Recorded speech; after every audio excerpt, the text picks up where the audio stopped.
You're now live in the Technicolor. All right. John, I wanted to tell you that Debbie Hooten called me and she said that she was sick. Her stomach was Okay. really hurting her real bad. Well, bless her heart. Okay. Well, I hope she gets feeling better. Yeah, I thought maybe. We got 2 or 3 or 1, 2. Then she makes 3, 4 or 5 out tonight. Not feeling well. Oh, Yeah, my hubby's not feeling very good either. we got 6. Well, We hope they get to feel better soon. I do too. Yeah, me too. I told Debbie, I'll call you in the morning. I said I'd call you again tonight, but you probably wouldn't appreciate it. Yeah, I don't call real early in the morning either. Cause No, I don't call people when they're sick, whatever, because I don't want to. They might be resting, so that's why I don't call Finally them. got some rest and then it's fine.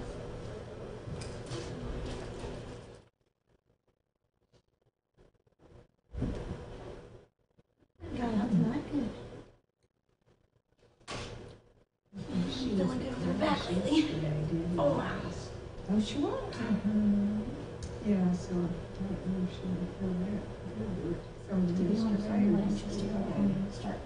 Well, I think it was maybe later yesterday she began to. I think that's another reason why the person. Yes. And she didn't know what it was. She said she thought it might be a virus or. I said, well, whatever it is, do her garden. I can tell in your voice that you don't feel well. Yeah. Well, you can tell. Yes, I'm not sure. Is it me or is it cold in here? It's a little cool. Is it cold? It's a little cool, yeah. Breakfast not available or not could not be determined between these locations. I put my home address in New Zealand. Oh. I am giving. They did give me a map though. So. How are you? Good, how are you? I'm here. I'm all right. Well, glad to see you. They give Glad you to be here. a map of New Zealand? Well, they have a map of the whole world and so Still on. doing your Oh, IVs Okay. in the morning? Yes, still doing them. Australia's here. It don't take me long. And New Zealand's an No, island. it takes about 15 minutes to About get 2 if they inches don't away order. from- About 20 minutes to get the medicine. Yeah. 15. 15. And then it's 30 minutes for it to go through. Thank So it you. doesn't take long. That's not bad. Not It's just bad a at matter all. of going in every day. Yeah, yeah. But Friday's my last day, but I can't leave these out until I hit my CAT scan on Tuesday. Oh, Friday's your last day? Friday, yeah. Wow. Time flies when you're having Yeah, fun. that's 10 days. Well, they count the last day I was in the hospital as number one. Okay. I know. See, I found it. Australia, New Zealand. Hello, how y'all doing? Hello. Hello. Hi Karen, how are you? Good, how are you? Good. It's been good to see your mom here lately. She must be feeling good. It's getting warmer. Oh, it's easier to get out. Yeah, Yep. it's Well, easier good to for get her. Are you trying to brag that you can touch the ceiling, Don? Do what? Were you trying to brag that you could almost touch the ceiling and we can't? Well, I can't help it that you just quit growing when you should have been still growing. I know when to quit things. Do what? I know when to quit. I do too. I do too. When I can get all the way up where I can look down on everybody. Wow. My father-in-law was really tall, so little kids like being held by him because they could see everybody. Okay, it's time to get started. We're going to start with Exodus chapter 24 tonight. But I'm going to answer a question that Debbie had last week. Debbie's not going to be here tonight because she's sick. Isaac had to take Leanne to the doctor tonight because she's not feeling well. And of course, the Buxtons are traveling this weekend, being spring break.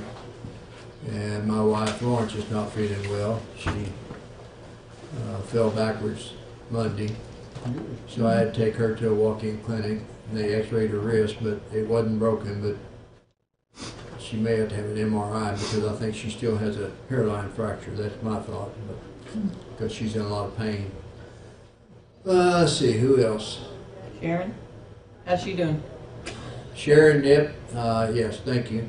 She did have her surgery yesterday, and John tells me that she can only sit up 60 She can degrees. only recline 60 degrees. Recline. She can go straight up to 60 She can stand degrees. straight up. I have, but Yeah. you can have Yeah. Guys, And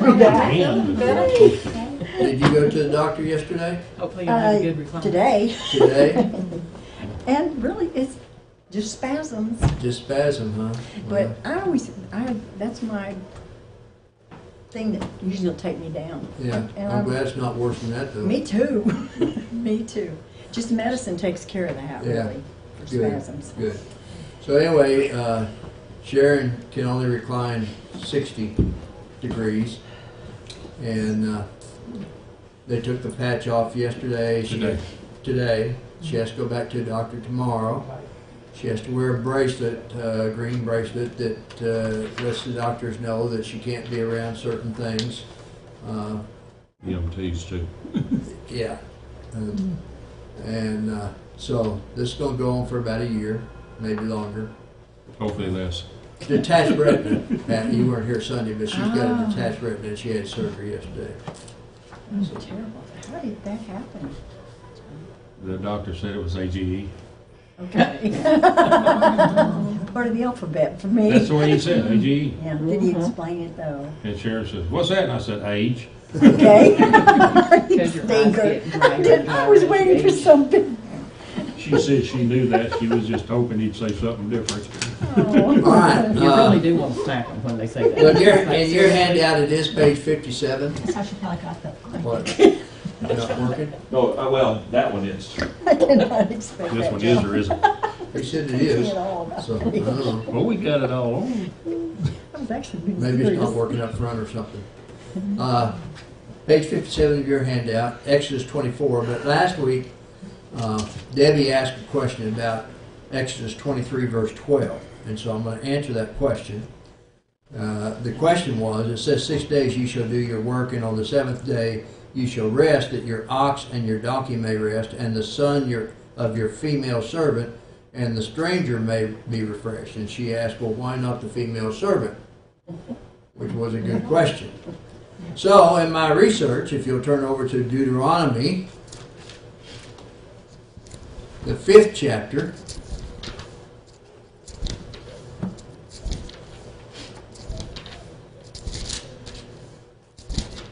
and we'll read Deuteronomy 5 and verse 13.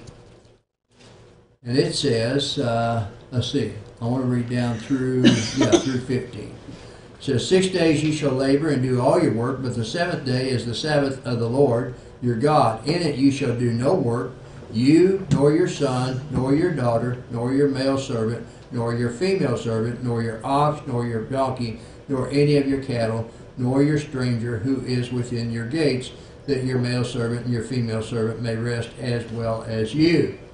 And so now you have a more detailed account of what God told Moses there. So, one of the commentaries made this comment. It is to be remembered that although the worship of God is the chief end of the institution of the Sabbath, yet the refreshment of the lower orders of mankind by an intermission of their labors is indisputably a secondary object, that thy manservant and thy maidservant may rest as well as thou. Thus it is expressly provided by the law that on the Sabbath day they should have their refreshment. And that was the commentary on Exodus 23:12. So even though it did not specifically say the female servant should rest as well, when you go to Deuteronomy you see the detailed part of it, and yes, they are expected to rest as well. Deuteronomy, what again? Deuteronomy 5, verses 13 through 15. You're welcome. Yes, John. Who serves the dinner on the Sabbath? Who serves the dinner? It's leftovers. You're on your own. Yeah, you're on It's your own. leftovers. It's just buffets, they Right. just do it for the weekend. Fasting. Whatever you can find, eat it. Fasting. Leave it to John to ask a question that has no relevance. Nowadays we go to restaurants and have them. That's work for the servants. Okay. So, That's It why they were says who supposed to comes give in them from the twice that field amount. and sets their servant down and serves them a meal. They don't. They have the servant serve them, and then they can go to their meal. oh, okay. Yeah. All right. Let's go to our Heavenly Father in prayer.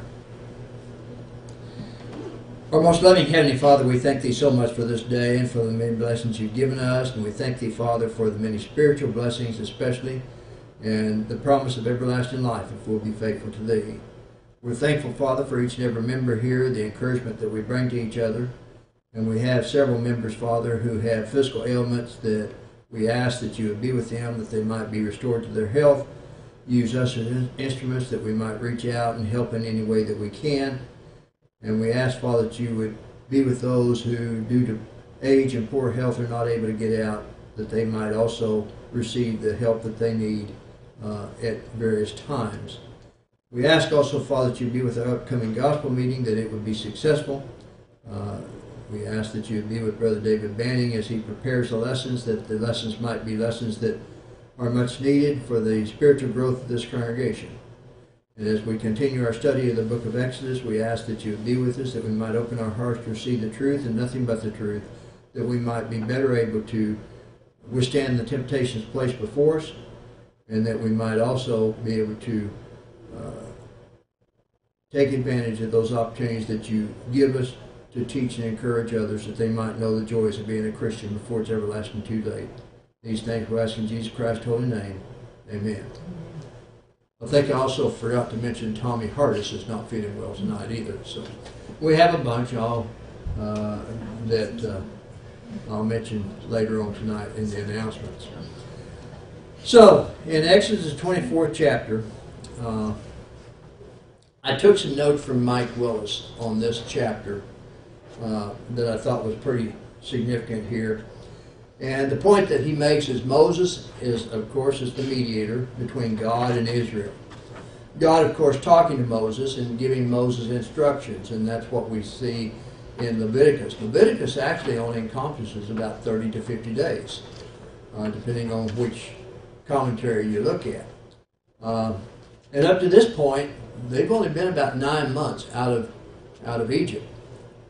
So their travels have not been long and enduring as some people might think that they have been. But having received divers laws and ordinances from God privately in the 3 foregoing chapters, so in this chapter, Moses comes down to the people. Look at, let's begin by reading Exodus 24 verses 1 through 3. John, how about if we start with you, okay? He said unto Moses, Come up unto the Lord, thou and Aaron and Nadab and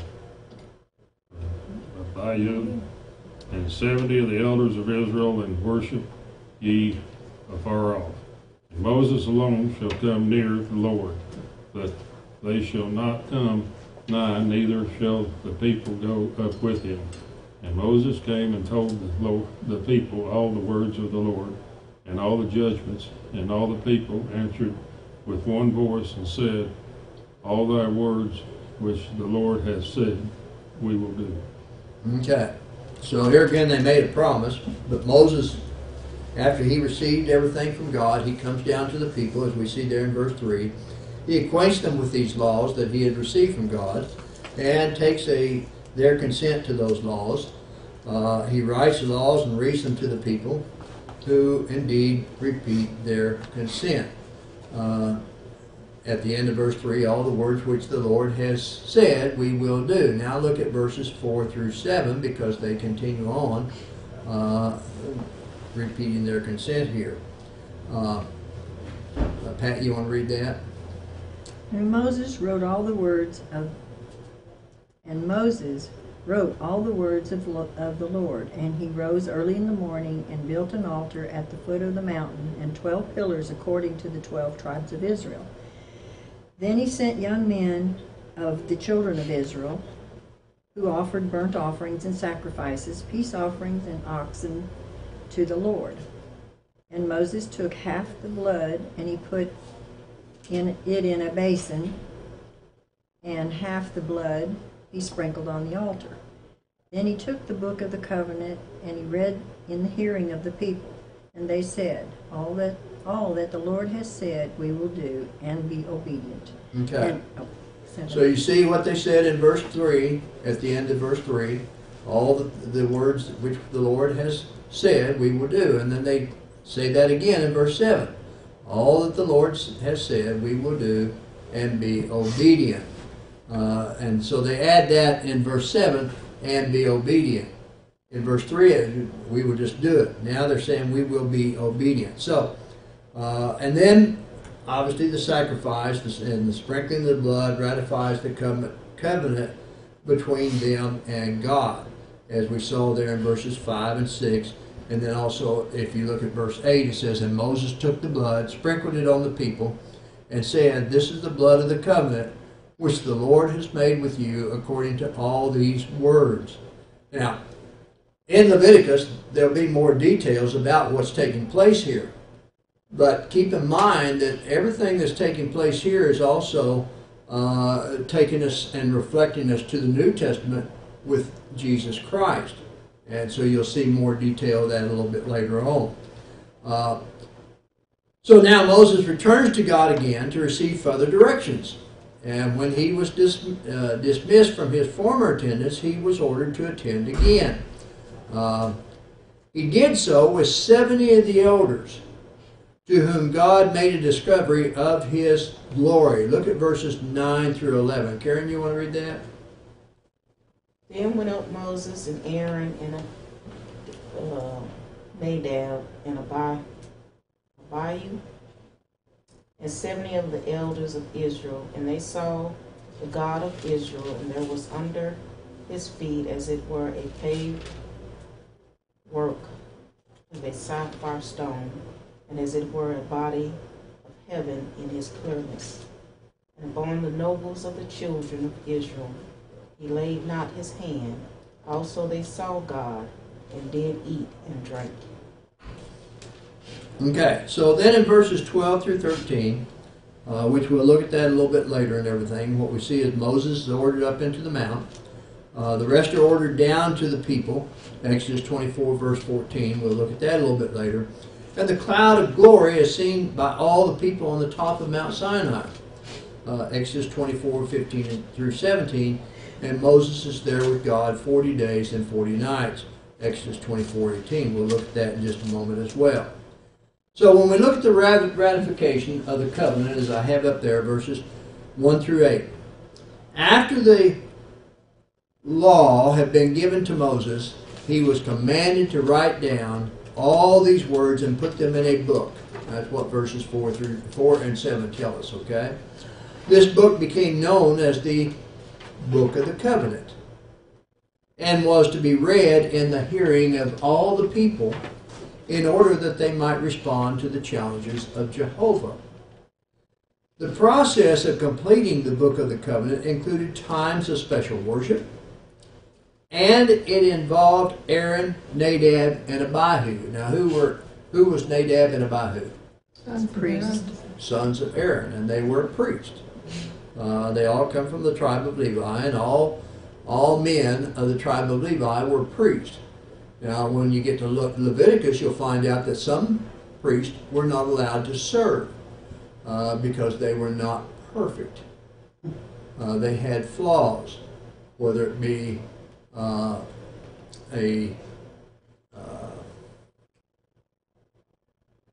arm or a leg that was not functioning properly, whether it be they were blind in one eye, whatever it might be. They could not serve because of the flaws that they had. Yet they were still of the tribe of Levi. And there were certain things they could do. But what was required, what God required of priests, they could not do. So we'll look at that a little bit more when we get into Leviticus. And there's a reason for that. Again, you look at carrying that over to the New Testament. And what was Jesus? He was perfect. He was our high priest, and he was perfect. So, that's the important thing to remember about that. All right, so the Lord called Moses, he called Aaron, he called Nadab and Abihu, the two oldest sons of Aaron. Aaron did have other sons, and he called 70 elders of Israel to separate themselves from the congregation to offer worship to God. Now, Nadab and Abihu would have been the father's natural successors to the priesthood. Their sin offering, a strange fire, prevented this from occurring. And we see that, and let's go ahead and turn to Leviticus, the 10th chapter, and read verses 1 and 2. We'll look at that a little bit more detailed in the book of Leviticus as to why this fire was not acceptable. But Stephanie, read Leviticus 10, 1 and 2. Then Nadab and Abihu, the sons of Aaron, each took his censer and put fire in it, put incense on it, and offered profane fire before the Lord, which he had not commanded them.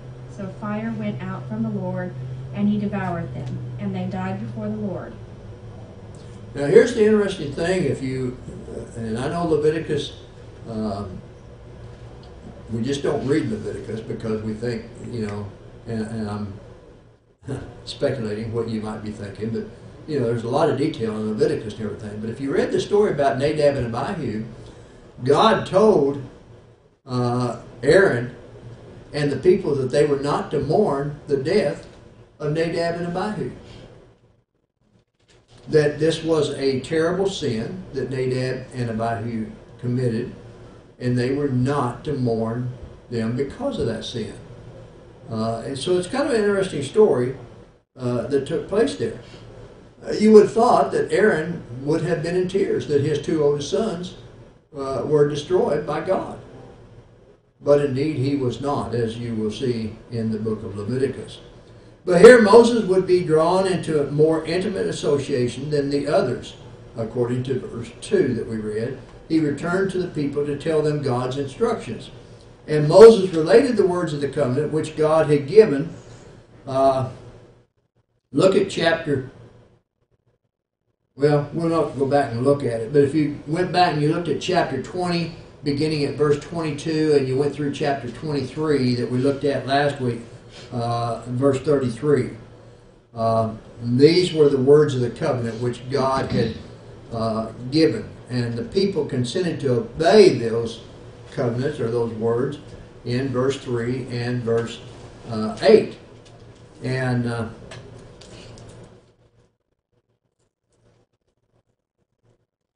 but that promise that they made obviously was inadequate, wasn't it? Because they didn't keep all the commandments, they didn't obey. And so there's a lot of things that are going to be listed in Leviticus that's more detailed as far as the specific things that they were not to do, and the reason why. But Moses wrote the covenant in a book, verse 4. The next morning he built an altar, and he sent young men to offer burnt offerings and peace offerings in sacrifice to the Lord. He gathered the blood from the sacrifices. He put half of the blood in a basin, and he sprinkled the altar with the other half. He then read the book in the hearing of the people, and they again consented to keep the covenant in verse 7. And then specifically verse 8 that we read, and Moses took the blood, sprinkled it on the people, and said, This is the blood of the covenant which the Lord has made with you according to all these words. On this ratification of the covenant with blood, turn to Hebrews, the 9th chapter, and look at verses 18 through 22. Donna, you had that? Mm-hmm. Therefore, even the first covenant was not inaugurated without blood. But when every commandment had been spoken by Moses to all the people according to the law, he took the blood of the calves and the goats with water and scarlet wool and hyssop, and sprinkled both the book itself and all the people, saying, This is the blood of the covenant which God commanded you. And in the same way he sprinkled both the tabernacle and all the vessels of the ministry with the blood. And according to the law, one may almost say all things are cleansed with blood, and without shedding of blood there is no forgiveness. Okay. And that verse 22 there in Hebrews chapter 9 comes exactly from Leviticus, the 17th chapter, and verse 11. In fact, there are probably somewhere around 100 quotes from the book of Leviticus in the New Testament.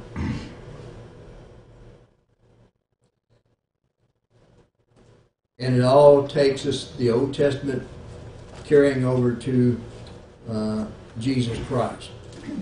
So it is implied that neither the people nor their sacrifices would be accepted by God except through the shedding and the sprinkling of blood, and that all the blessings granted to them, even by their national covenant, were the fruits of divine mercy.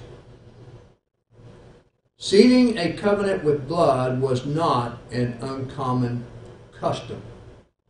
Go back and look at Genesis, the 15th chapter, and we'll read verses 9 through 13, and verse 17, if you will, Karen. Genesis 15, verses 9 through 13, and then verse 17.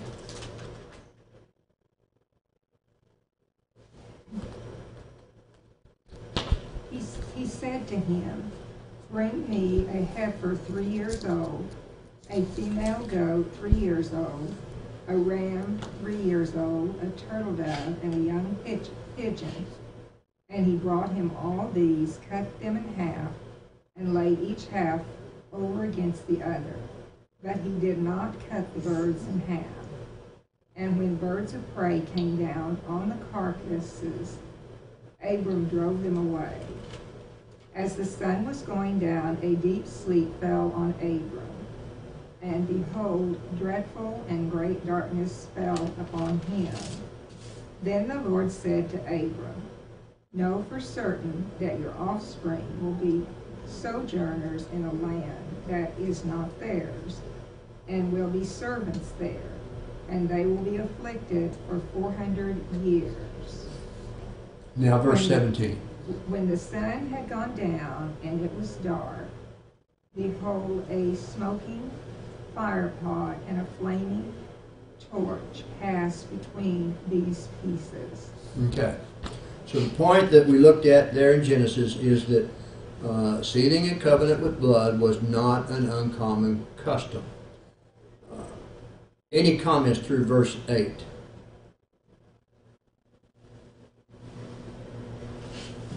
All right, looking at verses 9 through 11 then. Let's look at those. John, you want to read those?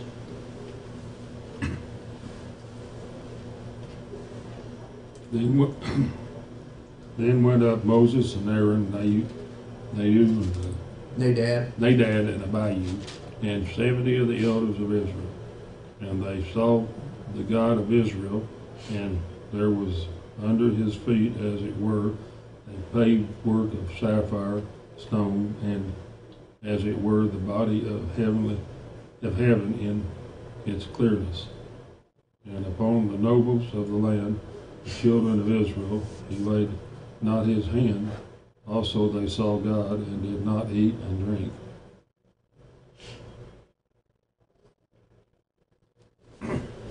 Interesting enough, when you look at the sacrificial feast and vision of God, what we see here, Moses, Aaron, Nadab, and Abihu, and the 70 elders went toward Mount Sinai to celebrate a feast to the Lord.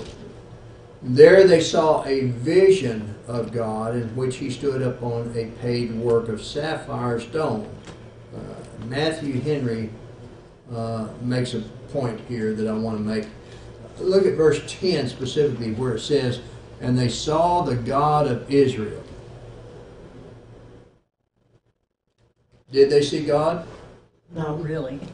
Not Then like they I'm did. seeing you. So no, If they did see God, there's They a would be contradiction dead. in the scriptures, isn't there? Yes, they would be Well, dead. then down in verse 11 it says Well, the they same are thing. dead, but- So they saw God. Verse 11 says what? So they saw God. Yeah, so they ate saw and drank. God and they Yeah. ate and drank. Right. Now, here's the idea, is they had some glimpse of his glory in light and fire, though they saw no manner of similarity in his being, no man has seen nor can see. Go to 1 Timothy chapter 6 and verse 16.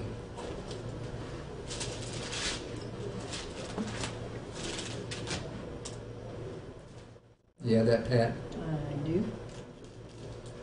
Well, it starts in the middle of a sentence. Who alone was immortally dwelling in an unapproachable light, whom no man has seen or can see, to whom to whom be honor and everlasting power. Okay, and that's the point I want you to see. What the Apostle Paul said to Timothy is, no man has seen or can see God.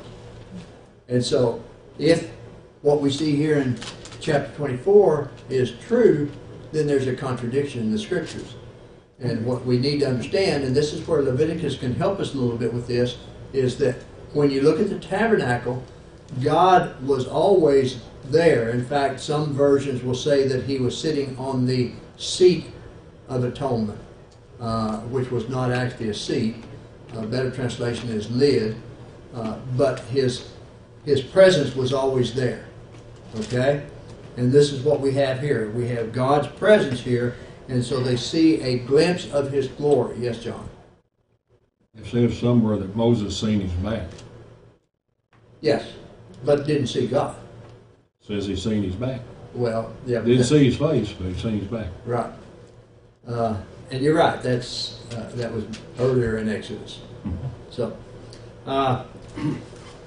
the idea is they saw the place where the God of Israel stood, something that came near a similarity, but was not. Whatever they saw, it was certainly something of which no image nor picture could be made, and yet enough to satisfy them that God was in their presence and was with them of a truth. They saw not so much as God's feet, but at the bottom of the brightness, and as the footstool or pedestal of it, they saw a most rich and splendid pavement, such as they never saw before nor after, as it had been of sapphires, azure, or sky-colored. Go to Revelations, the 4th chapter, if you will, and let's look at verse 6. And Karen, if you would, if you could just flip from that over to chapter 21 and read verse 21 also. Revelation 4, verse 6, and then 21, verse 21. Okay, Revelations chapter 4, verse 6. And before the throne there was a sea of glass like unto crystal, and in the midst of the throne and around about the throne were 4 beasts full of eyes before and behind. Verse chapter 21, verse 21. Verse 21. Mm-hmm. And the 12 gates were 12 pearls. Every silver gate was of 1 pearl, and the street of the city was pure gold, as it were transparent glass. Now here's basically what Matthew Henry says, and again, it's just a commentary, but you can take it for what it's worth. He says, the heavens themselves are the pavement of God's palace, and his throne is above the firmament. The sapphires are the pavement under his feet. There let us put all the wealth of this world and not in our hearts. Okay? So upon the nobles, or the elders of Israel, he laid not his hand, according to verse 11 of chapter 24 of Exodus. Though they were men, the dazzling splendor of his glory did not overwhelm them, but it was so moderated. Look at Job 26 and verse 9, Stephanie. He covers the face of his throne and spreads his cloud over it. And also we look at Daniel 10 and verse 19, and what we see there is they were strengthened. Donna?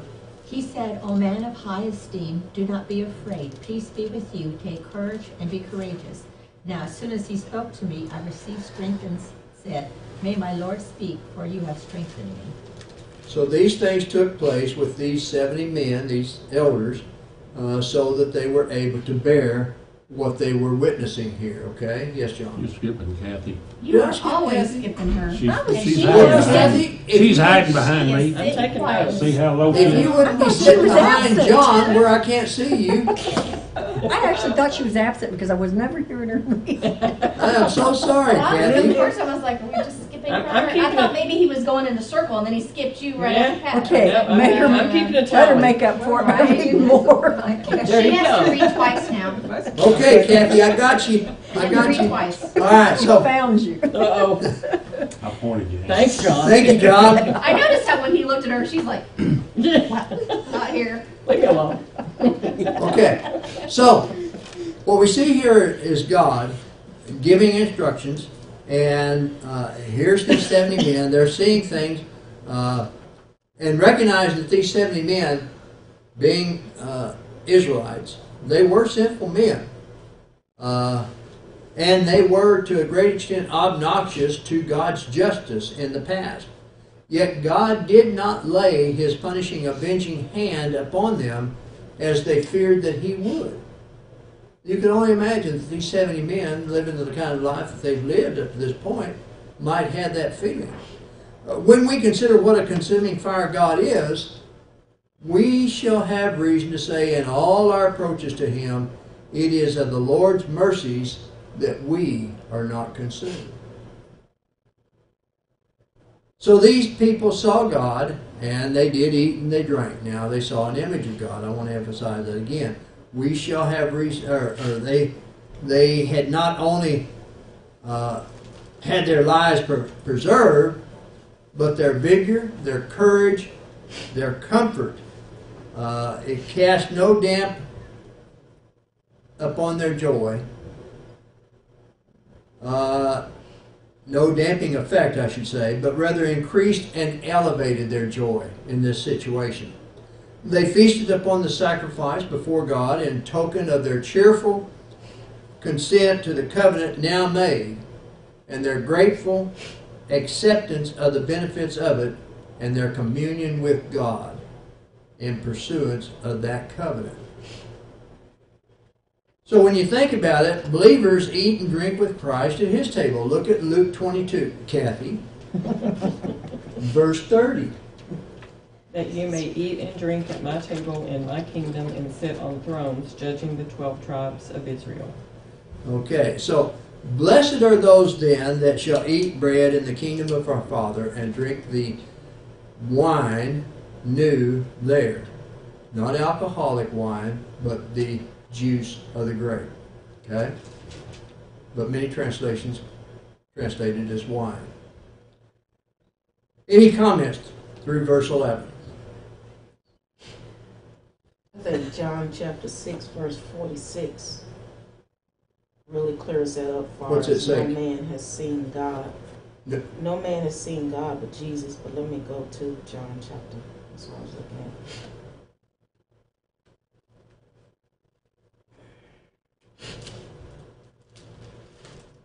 It says, John chapter 6, verse 46. Not that any man has seen the Father, save he which is of God. He hath seen the Father. And that's in reference to Christ Jesus. Yes. Okay. Good point. Thank you. Well, in some of the other translations, it will say behold instead of actual saw. Yes. Okay. Behold. Yeah. Again, the glimpse or the amazing. All right. So Kathy says, I skipped you a while ago. Read verses 12 through 18 of Exodus 24 for me. Thanks, John. Yeah, John. 24 what? 12 through 18. Through 18. Man, that's the rest of the chapter. That's only 6 verses, 7 Read the verses. rest of the chapter, if John. it's only verse 18 also.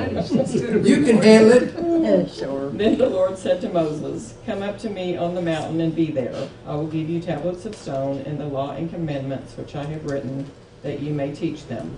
So Moses arose with his assistant Joshua, and Moses went up to the mountain of God. And he said to the elders, Wait here for us until we come back to you. Indeed, Aaron and Hur are with you. If any man has a difficulty, let him go to them. Then Moses went up into the mountain, and a cloud covered the mountain. Now the glory of the Lord rested on Mount Sinai, and the cloud covered it 6 days. And on the 7th day he called to Moses out of the midst of the cloud. The sight of the glory of the Lord was like a consuming fire on the top of the mountain in the eyes of the children of Israel. So Moses went into the midst of the cloud and went up into the mountain, and Moses was on the mountain 40 days and 40 nights. Boy, you did a good job there. Thank you. You can take that up with John later.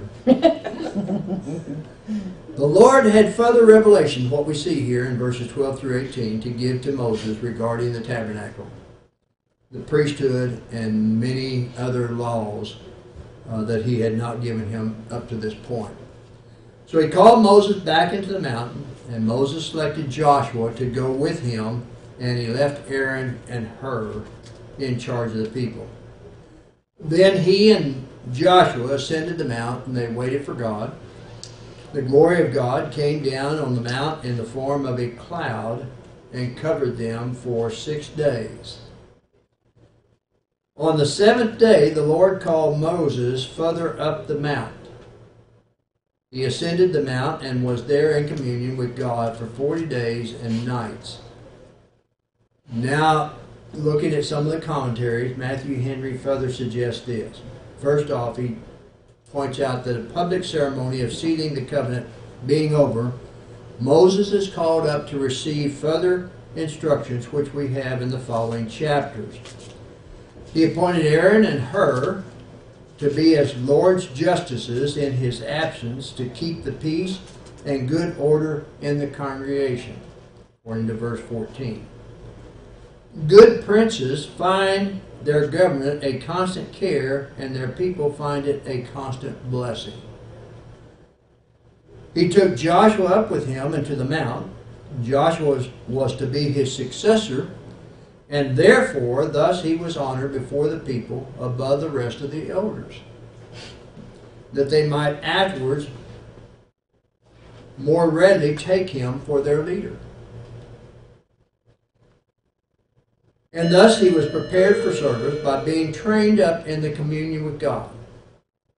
Joshua then, you might say, was a type of Christ. And Moses takes him with him into the mount, because without Jesus, in whom are hid all treasures, all the treasures of wisdom and knowledge, there is no looking into the secrets of heaven, nor approaching the glorious presence of God. Now this is coming from Matthew Henry, so you can take that any way you want to take it. He does go on, though, to say, a cloud covered the mount 6 days, a visible token of God's special presence there, for he so shows himself to us at the same time to conceal himself from us. He lets us know so much as to assure us of his presence, his power, and grace. And during these 6 days, Moses stayed waiting for a call into the presence chambers, verses 15 and 16. God thus tried the patience of Moses and his obedience to that command.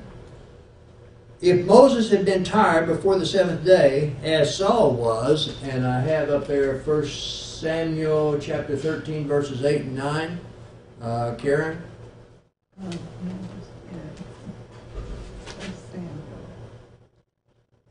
you say 15? Yeah, 1 Samuel 13, verses 8 and 9. He waited 7 days, the time appointed by Samuel. But Samuel did not come to Gilgal, and the people were scattering from him. So Saul said, "Bring the burnt offering here to me, and the peace offerings." And he offered the burnt offering. That's verses 8 and 9? Mm-hmm. Okay. What version are you reading, Karen? This is ESV. ESV? Okay. If you look at the King James Version and you look at New King James, I think there's a statement in there where Saul says, "What should I wait for the Lord any longer?" In other words, he was demonstrating his impatience, if you will. And the point that I want to make here is if Moses had had that same type of attitude, then what would have happened is that he would have lost the honor of entering into the cloud, but communion with God is worth waiting for. And that's the point I want us to get. Where Saul was not willing to wait, Moses was. And as Christians, we should too. It wasn't there, John? Not in the King James. I'll have to look that up again, because somewhere, I may have wrote down, maybe I didn't. It's in verse 7 on the New King James. Oh, it's in verse 7? Mm-hmm. Okay, that's where I missed it then. I just gave you 8 and 9. So, what's verse 7 say? And some of the Hebrews crossed over in Jordan and land, and as Well, okay, I read the wrong one. It's in verse 8. You were right all along, but it just reads different. Okay, I'll read verse 8 in this one. Then he waited 7 days according to the time set by Samuel, but Samuel did not come to Gilgal, and the people were scattered from him. And it goes on. Oh, well, it's not there either. So Saul was not I read willing. it in there somewhere. The idea was Saul was not willing to wait. And that's the point I want to make here is that God is worth Try verse waiting. 11. Do what? Try verse 11. What's verse 11 say, John? And Samuel said, What hast thou done? And Saul said, Because I saw that the people were scattered from me, and that thou camest not within the days appointed, and that the Philistines gathered themselves together at Michmash. Yeah, good enough. Okay. So he's saying he didn't come, so he got impatient. Yeah, he got impatient. Yeah. So, all right. So, it is fit then that we should address ourselves to solemn ordinances with a solemn pause, taking time to compose ourselves. Looking at Psalm 108 and verse 1. Donna, you had that? No. I will. I thought you were going. No, Karen read and Well, so. Karen, He she backed read up. twice. You backed up. He backed up. Well, stop that. He's all Reversed your order. confused. I reversed the order because I've been missing Kathy. Let's Kathy do it again. Okay, I'm sorry. No, what did you need? Psalm 108, verse 1.